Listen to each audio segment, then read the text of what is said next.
Hi, this is Sam from Sam Strings Violin Shop. Today I want to do a little highlight on a new product we just received.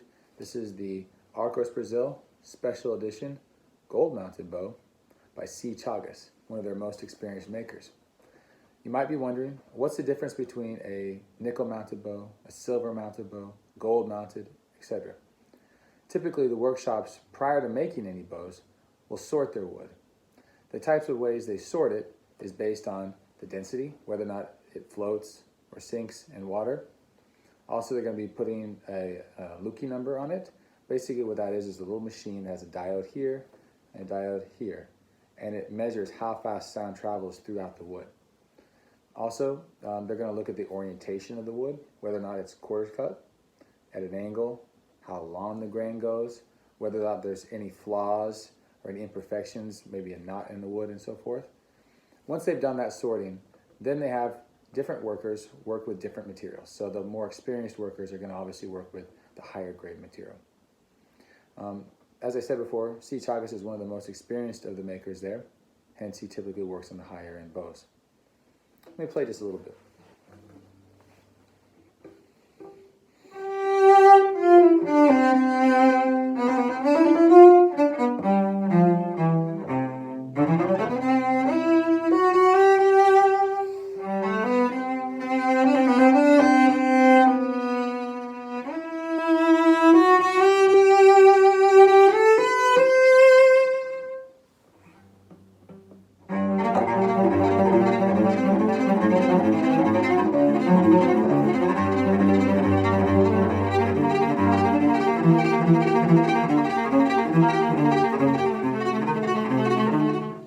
So those are two very short examples of how it can be very lyrical and also get a really good balance on this bow.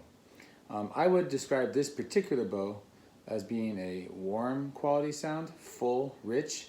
It's a very delicate kind of balance as well as articulations. Some bows are very, very bold. Some bows are very sluggish.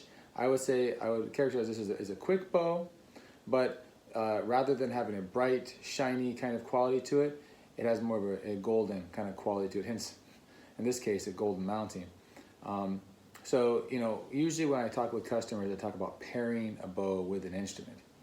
And so finding not only a bow that feels right in your hand and plays right with your arm, but also has a complementary tone quality to match your cello. Now, this particular cello is a beautiful cello by Bernd Dimbath. It's a Ruggieri pattern. It's a very rich, full sound.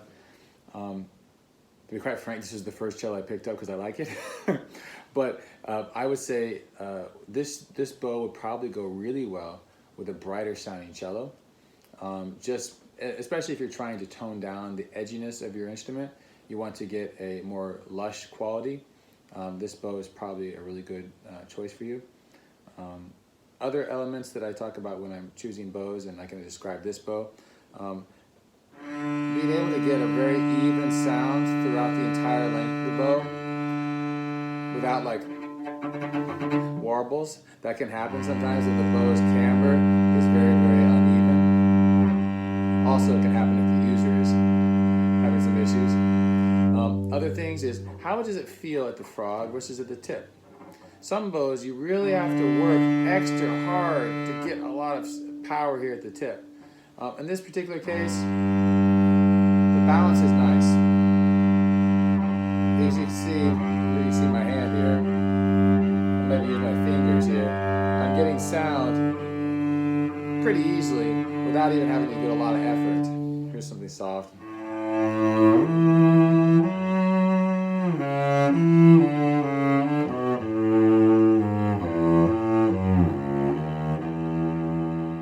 Even in these delicate passages, I don't need a lot of power.